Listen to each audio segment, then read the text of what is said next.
Salam alaikum, Mazoul Flaoun. Bonsoir. L'épreuve de force est dorénavant ouverte, radicale, lourde de conséquences toxiques entre les deux rives de la Méditerranée. La crise diplomatique entre Alger et Paris, déclenchée le 30 juillet de l'année dernière par la reconnaissance française de la souveraineté marocaine sur le Sahara occidental, s'est exacerbée au fil d'une série noire d'incidents. Arrestation en novembre à Alger de Boualem Sansal, interpellation en janvier d'influenceurs algériens sur le sol français, proférant des menaces de violence contre des opposants au régime algérien. Arrestation en France d'un agent consulaire accusé d'implication dans l'enlèvement fin avril sur le sol français de l'influenceur algérien Amir Boukhors, dit Amir DZ. Une affaire inadmissible selon Alger au moment où le dialogue avait repris avec Paris. Entre Alger et Paris, la plongée dans les abysses de l'animosité réciproque n'en finit plus. En effet, un nouveau différend diplomatique oppose l'Algérie et la France autour de la suspension de l'accord d'exemption de visa pour les porteurs de passeports diplomatiques et de services. Le 19 août 2025, le ministère français de l'Europe et des Affaires étrangères a publié un avis au journal officiel de la République française concernant la suspension de l'accord algéro-français de 2013 relatif à l'exemption de visa pour les détenteurs de passeports diplomatiques et de services. Dans cet avis, Paris impute la responsabilité de cette suspension au côté algérien, affirmant qu'Alger avait cessé d'appliquer les dispositions de l'accord à compter du 11 mai 2025. Cette version française est formellement contestée par Alger, selon une source du ministère algérien des Affaires étrangères citée par l'agence presse officielle APS. Les affirmations contenues dans le communiqué français constituent de pures allégations mensongères. La partie algérienne présente une chronologie diamétralement opposée des événements. D'après la version algérienne, ce sont les autorités françaises qui ont pris les premières mesures restrictives concernant l'entrée des citoyens algériens porteurs de passeports diplomatiques et de services sur le territoire français, et ce dès février 2025. Ces mesures avaient fait l'objet d'une dénonciation officielle par le ministère algérien des Affaires étrangères dans un communiqué daté du 26 février 2025. Rappelons-nous avec 3 médias algériens diffusés sur la télévision algérienne, le chef de l'État, Abdelmadjid Tebboune, a tenté de jouer la carte de l'apaisement. Il avait déclaré, je le cite, « Je dirai 3 mots pour ne pas tomber dans ce brouhaha, ce capharnaüm politique qu'il y a actuellement en France. Nous nous gardons comme unique point le président Emmanuel Macron. Nous travaillons ensemble, il y a eu, c'est vrai, un moment d'incompréhension, mais il reste le président de la République française. Personnellement, tous les problèmes doivent se régler avec lui ou avec la personne qu'il délègue, à juste titre, en l'occurrence le ministre des Affaires étrangères. » Fin de citation. Parlons de ce brouhaha et de ce capharnaüm politique qu'il y a actuellement en France. M. Tebboune oublie de balayer devant sa porte. Depuis le début de cette crise avec la France, le peuple découvre, jour après jour, que notre diplomatie est une diplomatie des privilèges qui ne sert que la nomenclatura du pouvoir. La désescalade n'est pas pour demain. Jusqu'où ira cette crise? Nous débattrons avec nos invités juste après cette petite intro.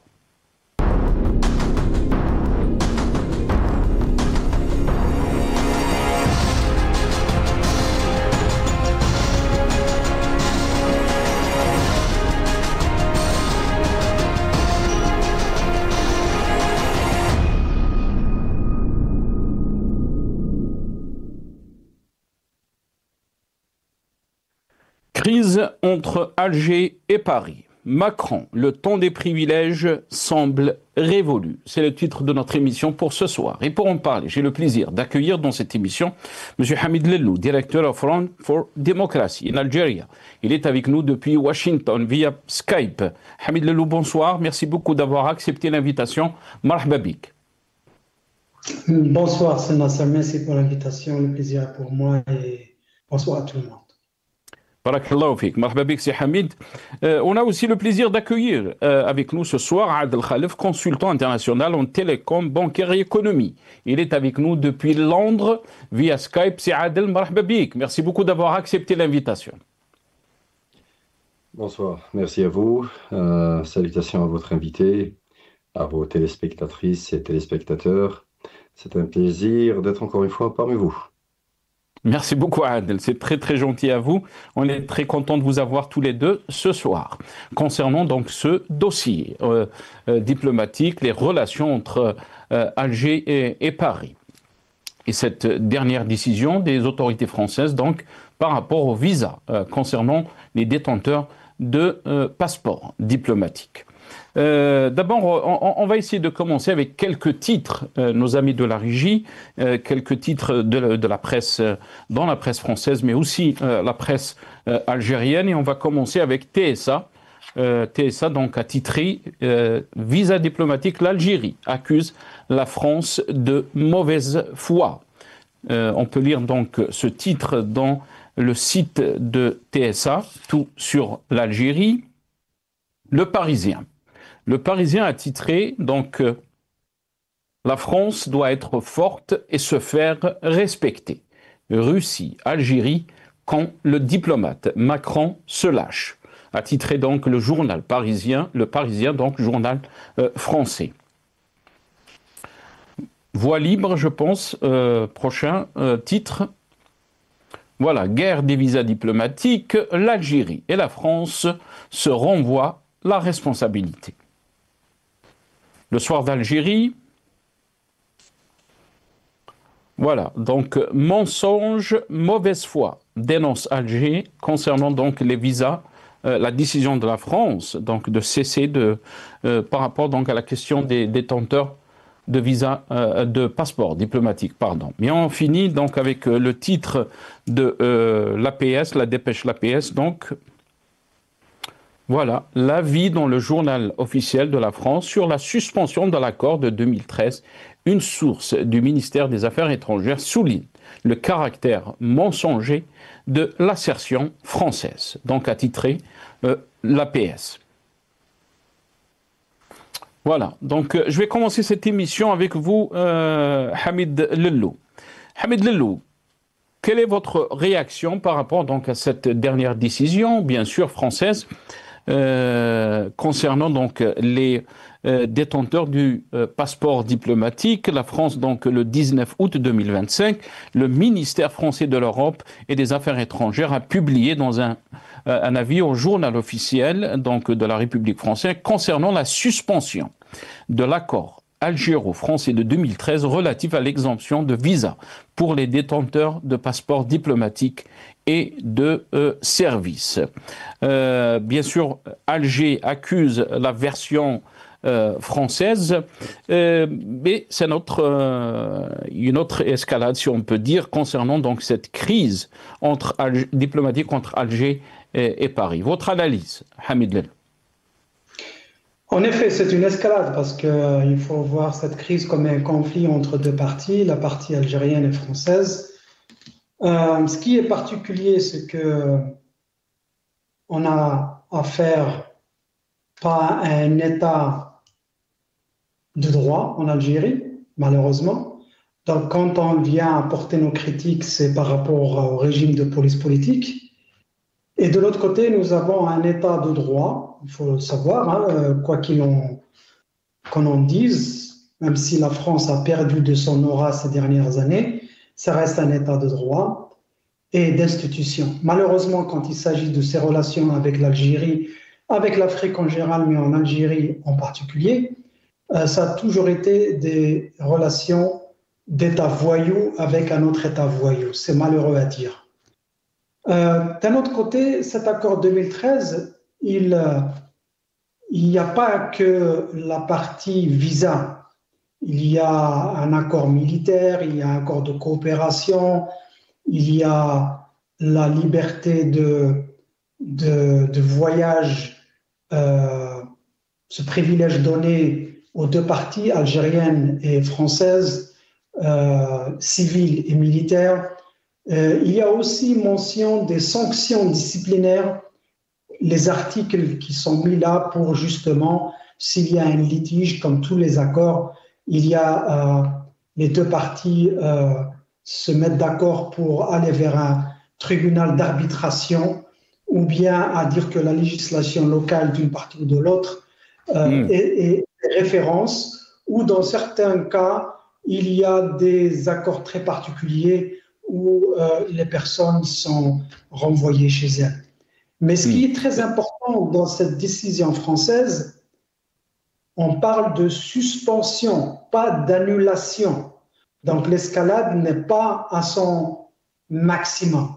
Ils sont montés d'un cran. On a vu Macron changer son fusil d'épaule, qui au départ avait voulu jouer la partie tempérée et laissant son ministre de l'Intérieur faire le voyou, le policier méchant. Mais là aussi, maintenant, Macron qui se met à la partie. Très bien. Hamid Lelou, j'aimerais revenir sur ce que vous avez dit. Vous avez qualifié donc d'État voyou. Je pense, c'est ce que j'ai compris. Peut-être j'ai mal compris. Et là, vous avez qualifié bien sûr l'Algérie et la France. Pourquoi, d'après vous, donc ce qualificatif? Les deux. Pourquoi? Parce que bon, on n'a pas besoin de dire plus sur l'État algérien, malheureusement.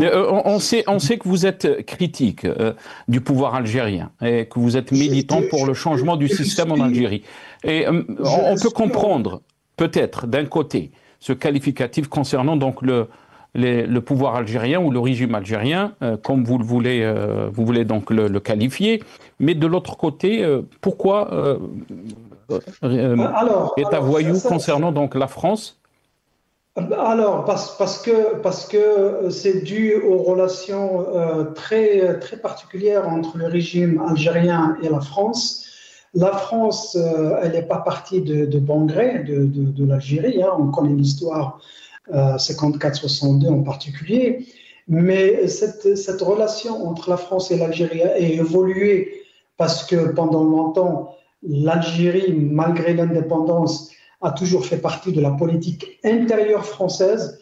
Et pour preuve, un président français qui vient en Algérie et qui fait son conseil des ministres en Algérie, c'est quand même, ça touche à la souveraineté nationale. Des présidents français, quand ils sont à la recherche de popularité, de légitime populaire qu'ils ne trouvent plus en France, ils viennent en Algérie bénéficier d'un bain de foule populaire algérien. Donc la France a toujours eu ce complexe par rapport à l'Algérie. Sauf que les choses ont évolué. Ce qui a évolué, c'est que le régime algérien a évolué dans le sens où il s'est diversifié. Ce n'est plus des partis pro-françaises, il y a d'autres intérêts, d'autres courants qui traversent l'Algérie. Très bien. La France a évolué dans son comportement et vu qu'elle se trouve gênée dans ses manœuvres diplomatiques et économiques et culturelles en Algérie, un coup, elle utilise les canaux diplomatiques officiels tels qu'on le voit, mais en même temps, elle essaie d'utiliser des leviers informels du fait de sa politique intérieure. C'est pour ça que je dis qu'il y a un comportement voyou de la France, parce que ce n'est pas clair, ce n'est pas une politique claire, c'est carrément du chantage. Voilà pourquoi. Très bien. Juste pour revenir donc par rapport aux positions du président français Emmanuel Macron, et je reviendrai à vous, Adel Khalef. D'abord, on va écouter, on va regarder ce petit reportage de l'ENTV concernant donc cette réponse d'Alger par rapport donc à cette décision de Paris. أقدمت وزارة أوروبا وشؤون الخارجية الفرنسية بتاريخ 19 أوت الجاري على نشر إشعار في الجريدة الرسمية للجمهورية الفرنسية يخص تعليق الاتفاق الجزائري الفرنسي لسنة 2013 الخاص بالإعفاء من التأشيرات لحاملي جوازات السفر الدبلوماسية وجوازات السفر لمهمة. وقد نسب هذا الإشعار مسؤولية تعليق الاتفاق إلى الجانب الجزائري، حيث أشار إلى أن الجزائر قد توقفت عن تطبيق أحكامه ابتداء من تاريخ 11 ماي 2025. ولدى الاستفسار بخصوص هذا الموضوع أكد مصدر من وزارة الشؤون الخارجية الجزائرية لوكالة الأنباء الجزائرية أن ما ورد في البيان الفرنسي هو محض ادعاء كاذب. وأضاف المصدر أن سوء نية الجانب الفرنسي ظاهرة للعيان في هذه القضية، على اعتبار أنه هو من يتحمل مسؤولية الإخلال أولا ببنود الاتفاق، في حين أن رد الفعل الجزائري اقتصر على تطبيق تدابير مماثلة تندرج حصريا في إطار مبدأ المعاملة بالمثل.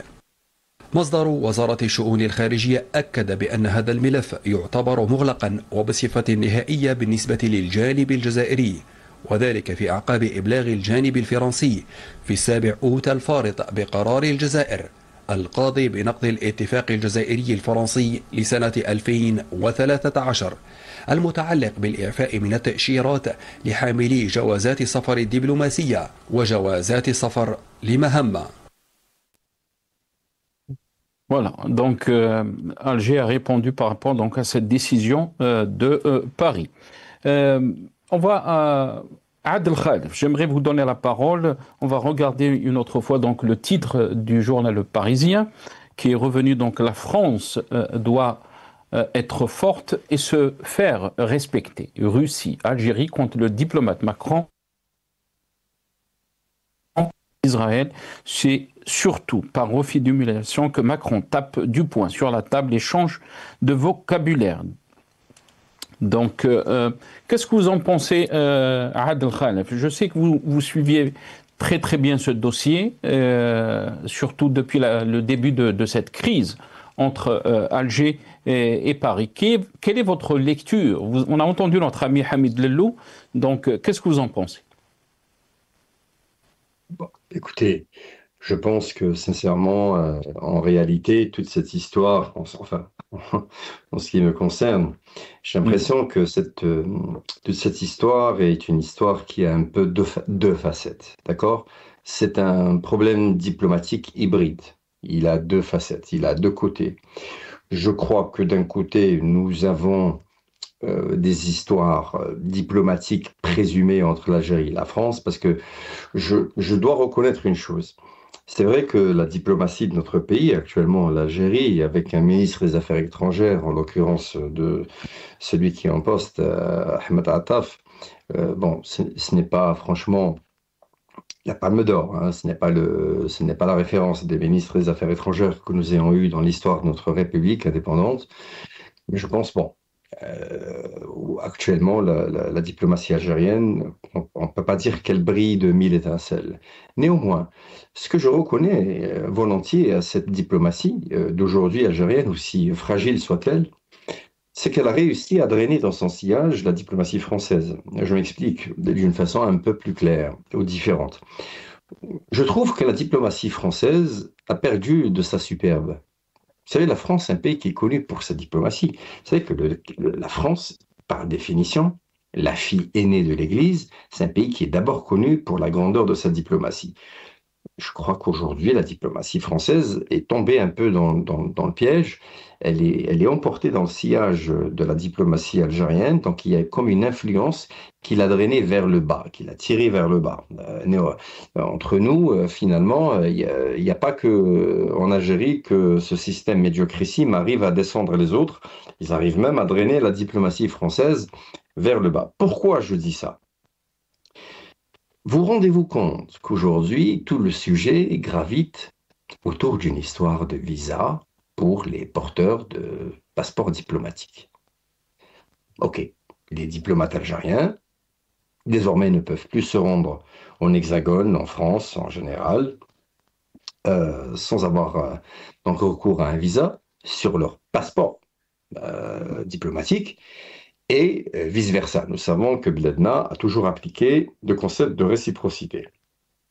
Bon, mais vous savez, les vrais problèmes sont ailleurs. Depuis tout à l'heure, j'entends ces histoires, diplomatie par-ci, visa par-là, réciprocité par-ci, attaque par-là.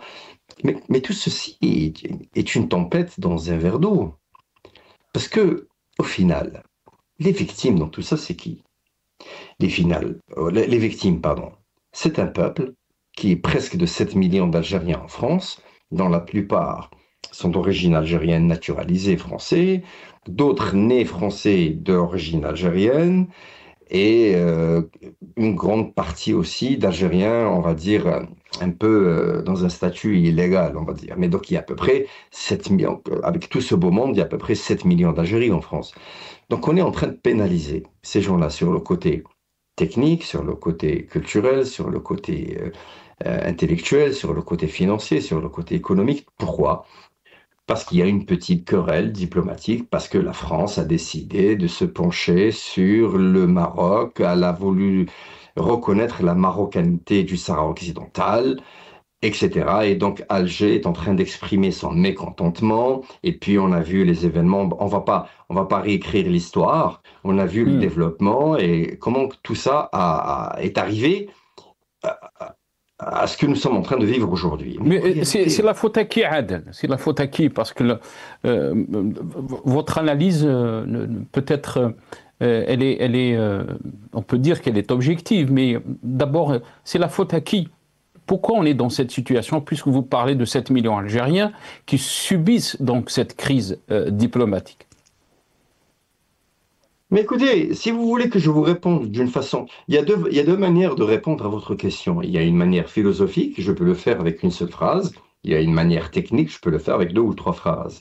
Donc avec la façon philosophique, j'ai toujours dit que la relation entre l'Algérie et la France, c'est un mariage improbable et un divorce impossible. D'accord? Et sous sa facette technique, moi je pose une question aujourd'hui. C'est bien beau qu'il y ait ce problème entre ces diplomates des 2 côtés, et du côté d'Alger et du côté de Paris. Mais attendez, bon, c'est vrai que les diplomates français, je vous rassure, hein, les diplomates français ne se bousculent pas pour venir à Alger pour y passer leurs vacances. Hein. Alors, je veux vous dire, il y a d'autres destinations beaucoup plus intéressantes. Mais attendez, il y a la victime dans tout ça, c'est les jeunes algériens, les jeunes bacheliers, les jeunes qui ont fait. D'abord, il y a une insulte au côté culturel. N'oublions pas qu'à Alger, il y a le lycée Alexandre Dumas, où il y a beaucoup d'Algériens qui sont diplômés, détenteurs d'un bac reconnu en France. D'accord? Donc, ces gens-là ont des projets à aller finir leurs études en France. Et donc, du coup, ces gens-là voient leurs études, leurs projets complètement biaisés, dans une situation difficile. Donc, moi, pourquoi j'en veux aux 2 côtés? J'en veux au côté algérien, j'en veux au côté français. Ils sont tous les 2 en train de se battre pour des querelles. Alors du côté français, parce que on n'a pas envie de recevoir des remarques par rapport à Alger. Du côté d'Alger, parce qu'on n'a pas aimé que la France s'aligne sur le Sahara occidental. Donc on a des querelles en haut, et puis bon, ben après tout ce qui se passe en bas, on s'en fiche éperdument. Donc c'est les 2 peuples respectifs qui sont en train de payer la facture, et je pense que c'est très dommage, parce que, bon, allez, je vais finir sur cette phrase. Je pense qu'aujourd'hui, la conclusion de tout ça, c'est quoi? C'est qu'il y a une incompétence de la diplomatie algérienne et de l'aura de la vision algérienne sur le monde international, et il y a une immaturité de la compétence de la diplomatie française qui est tombée dans le panneau, qui est partie dans le sillage de la diplomatie algérienne, à savoir la médiocrité. Donc aujourd'hui, le seul ou les seuls qui sont en train de payer sont les Algériens d'un côté ou de l'autre de la Méditerranée. Très bien. Restez avec nous, Adel, puisque vous avez parlé du lycée Alexandre Dumas. Je me rappelle très bien que j'ai eu un entretien avec Xavier Drioncourt, l'ancien ambassadeur donc, français à Alger, qui avait parlé comme quoi beaucoup de responsables algériens lui faisaient la pression pour que leurs enfants donc, aient une place dans ce lycée français, Alexandre Dumas. Et vous avez dit, Adel, aussi que les diplomates français ne font pas la queue, si on peut dire, pour aller vers Alger. C'est beaucoup plus donc, le contraire. Donc cette décision touche beaucoup plus les diplomates algériens. D'abord, on va écouter ce passage dans une radio française qui pense que, les analystes français pensent que Macron a tardé pour prendre donc cette décision. C'est des mois qu'on demande, nous, qu'il y ait non pas une riposte graduée, mais de la fermeté vis-à-vis de l'Algérie. Cette faiblesse d'Emmanuel Macron, elle a un coût. D'abord, elle a un coût humain. Boualem Sansal est incarcéré en Algérie, je n'aurai de cesse de le rappeler sur votre antenne, et Emmanuel Macron, finalement, en n'osant pas le ton, en laissant les choses en l'état, a une responsabilité dans le fait qu'un de nos concitoyens, de nos compatriotes soit incarcéré alors qu'il n'a rien fait, si ce n'est qu'il est écrit. Et puis, évidemment, ça a un coût sur la sécurité des Français, on le voit, sur la capacité à faire en sorte que des États reprennent leurs ressortissants lorsque ce sont des condamnés, lorsque ce sont des délinquants. Emmanuel Macron a peur, Emmanuel Macron est un trouillard, Emmanuel Macron a peur des réactions d'une diaspora qu'il imagine forcément du côté d'un pouvoir algérien qu'il ne faut pas confondre d'ailleurs avec la population algérienne. Et je pense que l'absence totale de crédibilité, la faiblesse d'Emmanuel Macron, la peur d'Emmanuel Macron, les Français le payent. Voilà. Hamid Lellou, je reviens vers vous. Comment vous voyez donc cette crise pour beaucoup d'observateurs? Hamid Lellou, elle a dévulgué beaucoup de choses pour le peuple algérien. C'est que notre diplomatie, surtout concernant donc cette relation avec la France, elle est beaucoup plus dans une diplomatie de privilèges pour une certaine nomenclatura donc du pouvoir algérien, puisqu'on parle de privilèges, les détenteurs de passeports diplomatiques et de services. Et je vais revenir aussi sur cet entretien avec Xavier Dréoncourt, qui m'avait dit que beaucoup d'Algériens gardaient leur passeport diplomatique, même s'ils étaient en retraite, alors que lui-même avait déclaré qu'il avait donc rendu son passeport juste à la fin donc de son service. Qu'est-ce que vous en pensez, Hamid? En effet, cette crise, elle est révélatrice de beaucoup de choses. Tout d'abord, je suis d'accord avec votre invité, M. Khalaf. Adel Khalaf, oui. Adel Khalaf. En effet, les côtés algériens ont l'air de s'intéresser qu'au côté visa diplomatique, visa de service, et ça montre à quel point ils sont médiocres. Que la diplomatie française soit tombée dans le panneau, je suis moins sûr. Mais pour un analyste, ça va au-delà de ça. Quand il y a une crise qui apparaît comme ça, c'est là où on va commencer à faire des recherches, à enquêter sur la chose. Et en faisant quelques recherches, je suis tombé sur un document officiel qui est public, mais on ne prête pas attention à certains détails quand il se passe dans des conditions, disons, normales. Jusqu'à ce qu'il y ait une crise, et là, on peut fouiner, quand on fouine, on trouve. L'accord de 2013, quand vous allez lire le décret officiel du journal officiel français, décret 20-13-334 du 19 avril 2013, eh bien, vous allez lire des choses intéressantes. La genèse de cet accord, l'essentiel de cet accord, ce n'est pas les échanges économiques, ce ne sont pas les échanges économiques, ce ne sont pas la liberté de circulation des officiels des deux côtés. Ce n'est pas ça le cœur de cet accord. Le cœur de cet accord, c'est la coopération militaire entre la France et l'Algérie. Et il y a deux points essentiels qui sont passés inaperçus. Le premier, c'est que les deux parties sont invitées à envoyer leur personnel militaire à intégrer l'autre partie militaire dans le cadre de la coopération, bien sûr. Et l'officiel militaire, il sera sous la coupe de l'autorité militaire réceptive. C'est-à-dire qu'un militaire algérien peut aller en France dans le cadre de la coopération et recevoir des ordres de sa hiérarchie française et vice-versa. Ça, c'est un. De deux, il y a les accords civils et militaires. Les civils, que ce soit des diplomates ou des civils, quand ils sont dans le pays d'accueil pendant le service ou pendant la visite, s'il y a un problème, il tombe sous la coupe des lois locales. Le côté militaire, il est différent. Et c'est pour ça que moi, je donne un conseil à la partie algérienne la prochaine fois. C'est ce que je leur dis. Maintenant, c'est trop tard. Et je vais m'expliquer. Quand un militaire français ou algérien se trouve dans le territoire d'accueil et qui fait une bêtise, même grave, eh bien, il tombe sous le coup de la discipline de son pays d'origine. C'est-à-dire un Français qui fait une bêtise en Algérie, ça peut être n'importe quoi. Hein. Et il peut avoir un accident de voiture, il peut agresser quelqu'un, il peut avoir un problème d'agression sexuelle, comme on en a vu dans d'autres cas, ou même dans le cas militaire. Eh bien, il sera automatiquement extradé en France et jugé en France. Et pareillement pour l'Algérie. Alors, j'ai dit à ces Algériens de service de police politique, ils sont bêtes.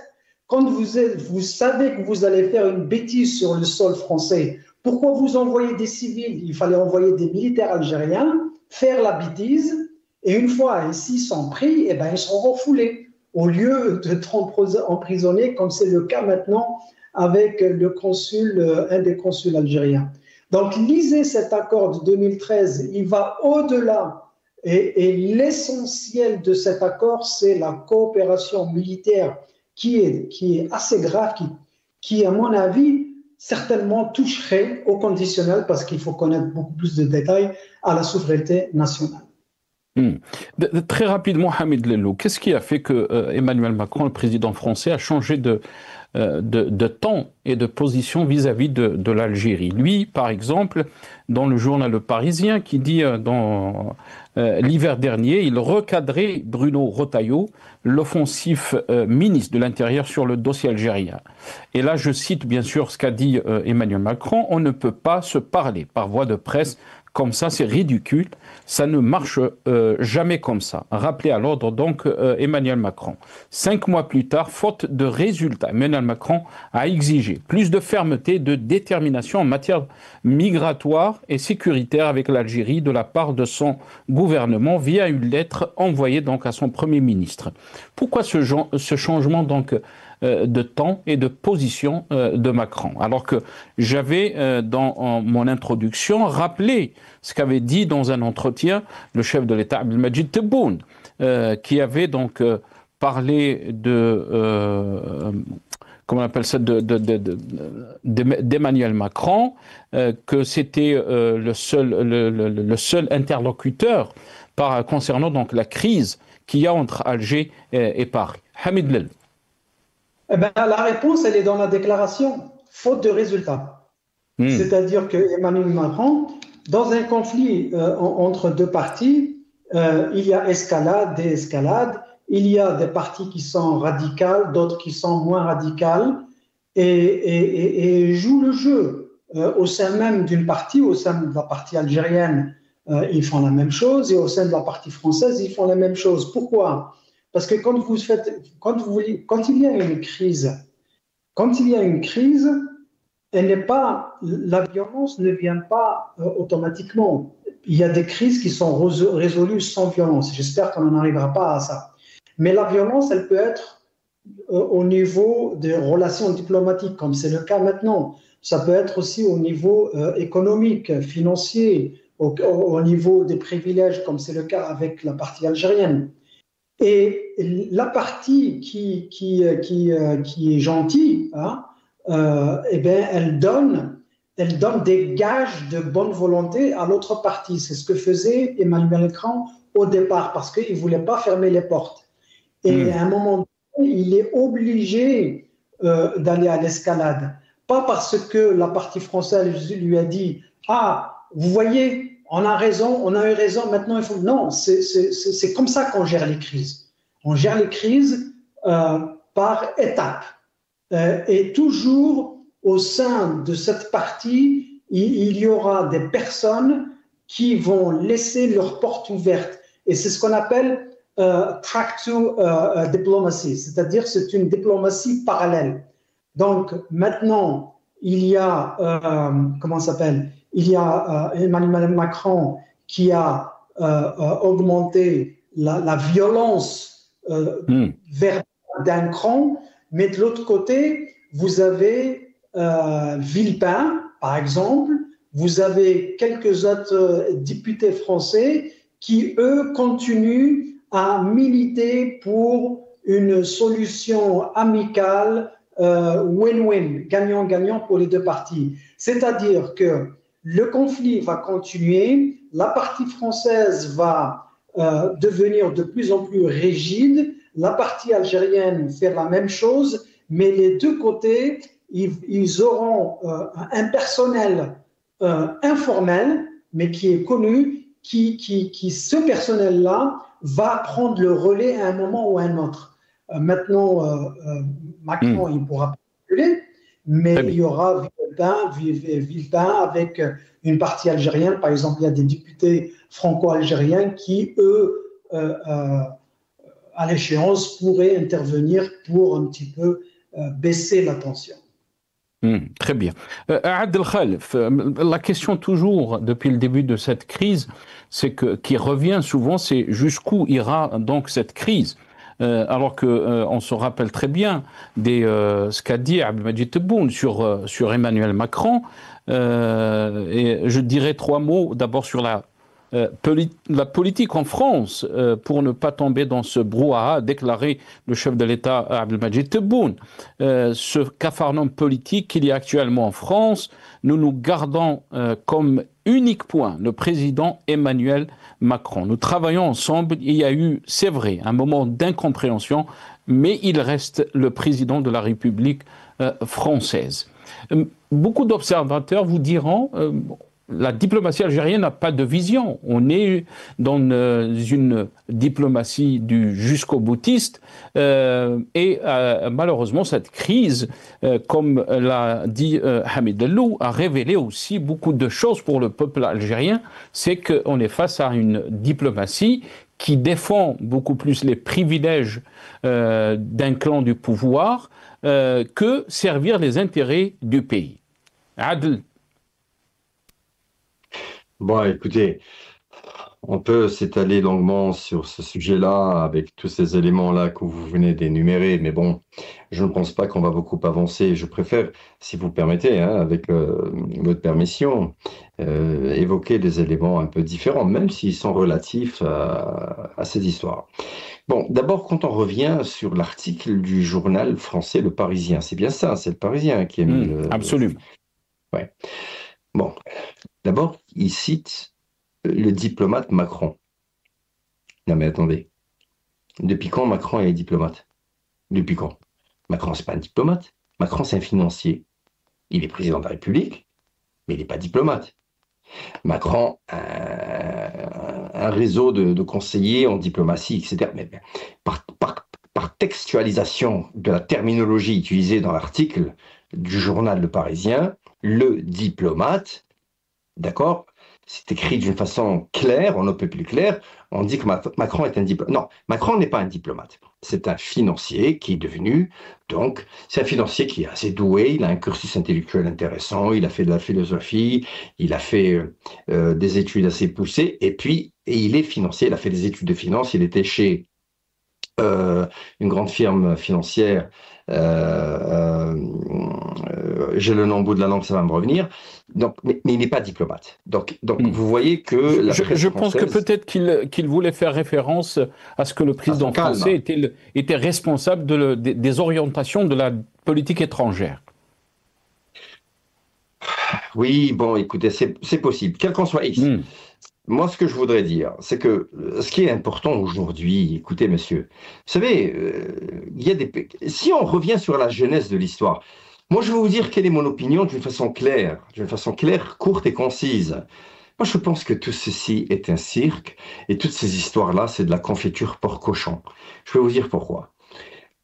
Mais l'Algérie, non, désolé, je me corrige, les autorités algériennes exprime ce mécontentement, cette colère, cette ascension de nervosité, de stress, etc., par rapport à l'alignement de la France sur sa position par rapport au Sahara occidental. Voilà. Bon, on a bien vu que l'Algérie n'a rien fait par rapport à Washington, l'Algérie n'a rien fait par rapport à Londres. L'Algérie aujourd'hui, qui a des relations respectables avec l'Italie, n'a rien fait avec Rome. Parce qu'attention, hein, Giorgia Meloni, le Premier ministre de l'Italie, est pour la marocanité du Sahara occidental. Attention. Hein. Donc, mais bon, vous savez, les relations entre Alger et Rome se sont améliorées, se sont développées, simplement parce qu'on est en train de vendre le gaz à des prix très très très bas. Vous savez que les autorités aujourd'hui, avec ceux qui les mènent, je parle sur le côté civil exclusivement, n'ont pas inventé l'eau chaude. Hein. On donne du gaz pas trop cher, parce qu'attention, il faut comprendre une chose. Il faut que vos téléspectatrices et téléspectateurs comprennent certaines choses aujourd'hui. En Europe, le stock de gaz qu'ils ont, vous savez, l'été touche à sa fin.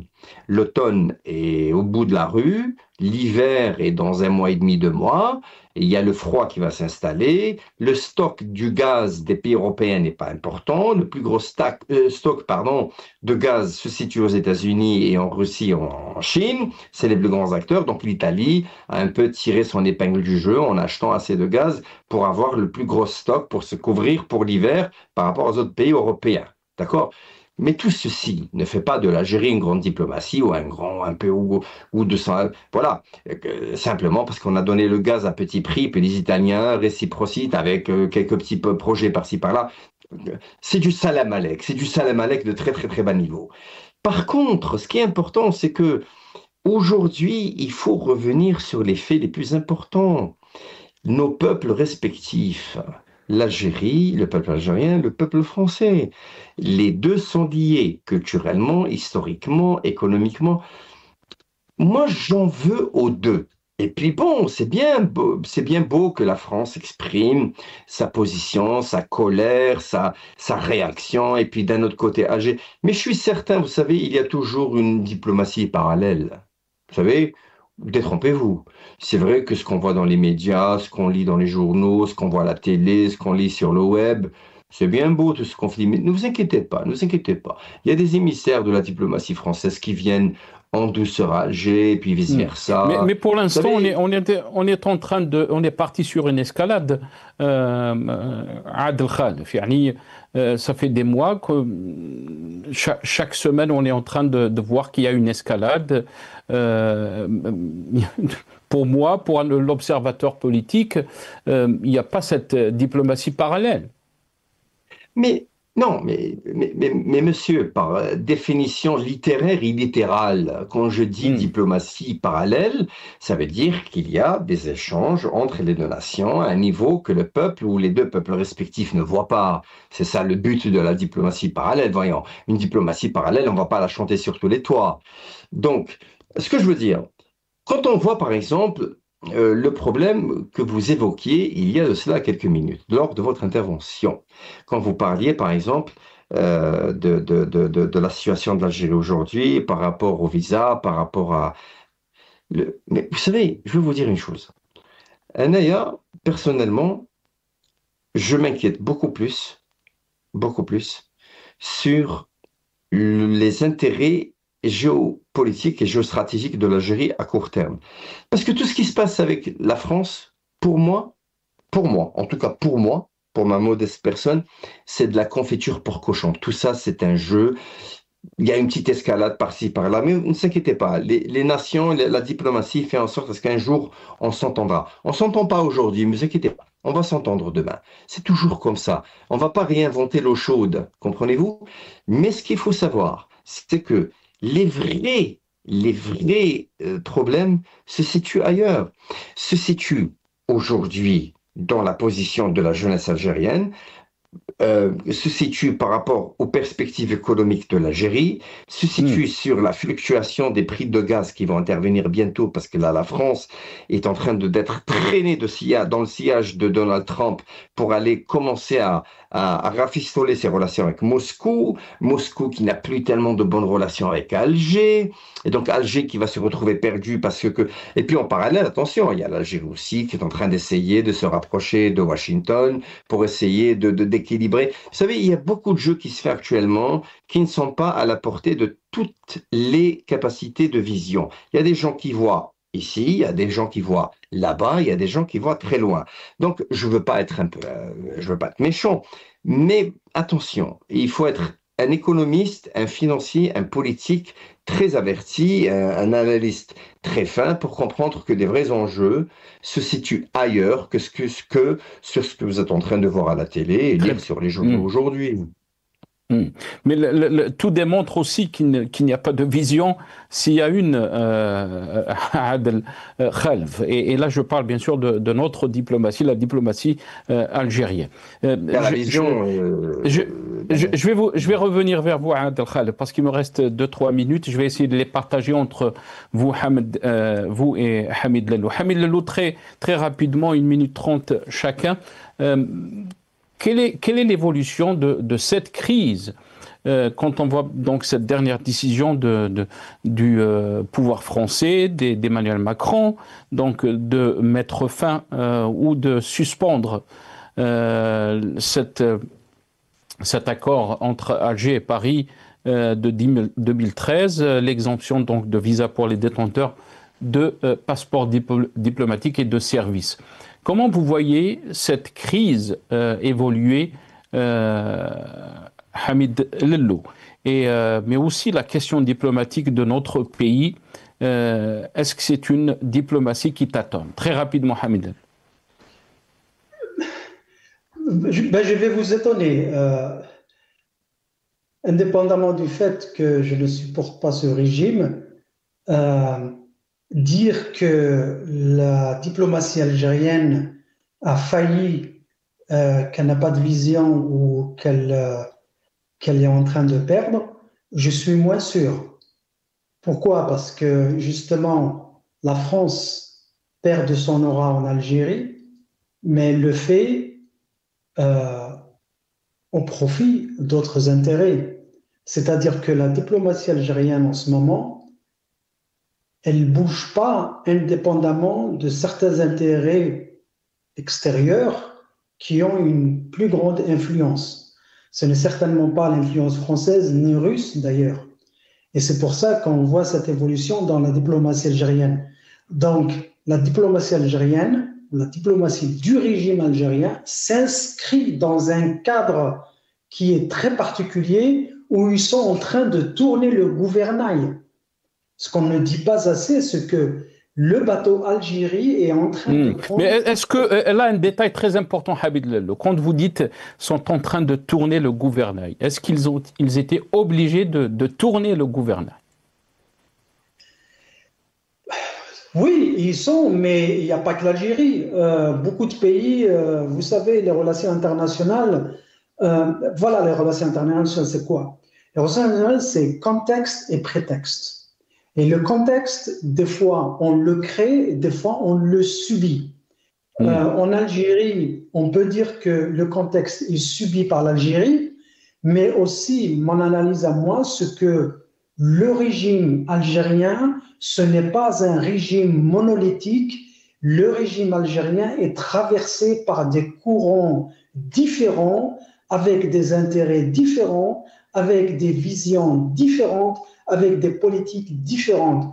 Et il est évident au jour d'aujourd'hui qu'une certaine partie de ce régime algérien est en train de prendre le dessus. Et ce n'est certainement pas la partie pro-française ou pro-russe, ni pro-algérienne d'ailleurs.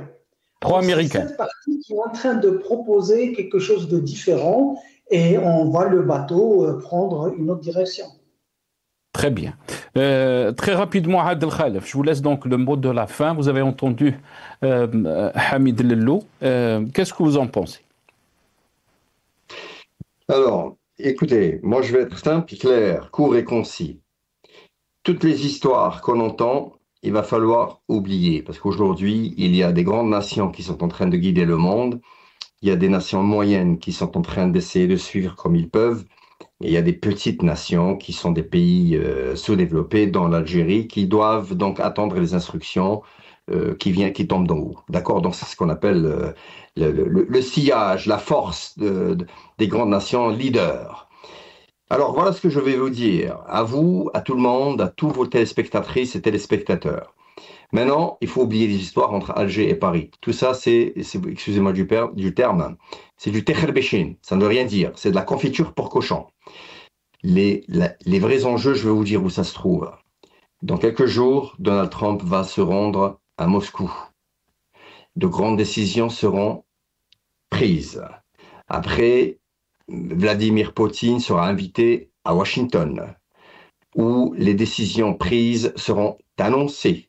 Les enjeux économiques sur le gaz conventionnel et le gaz de schiste à l'échelle internationale seront prises. À partir de ce moment-là, money rules, money leads, money decides. C'est l'argent qui régule, c'est l'argent qui décide, c'est le pouvoir qui régule. Une fois que ces deux géants qui sont les grands décideurs, hein, parce qu'attention, là, après, les sujets dont nous parlions tout à l'heure, c'est du bec-bec. Là, on est en train de parler des grands décideurs du monde. Une fois que le sujet de l'Ukraine sera scellé et que les cours du gaz à long terme et moyen terme seront décidés, y compris le conflit qui se passe à Gaza avec le problème d'Israël sera donc revu et décidé, là, on va revoir et tout le schéma géopolitico-diplomatique international sera dessiné. Tout ce qui se passe en parallèle pour le moment, c'est du mopecho. Très bien. Merci beaucoup, Adel Khalef. J'ai beaucoup aimé, bien sûr, Tekharbichin, comme vous l'avez dit. Ça me fait rappeler donc ce qu'il nous disait donc notre prof pendant le primaire. Merci beaucoup à Adel Khalef, consultant international en télécom, bancaire et économie. Vous étiez avec nous depuis Londres. Merci à Hamid Ladou, directeur of Front for Democracy en Algérie, où il était avec nous depuis Washington. Avec Saha Hamid. Merci à nos téléspectateurs d'avoir suivi cette émission. À Tekoun Saha.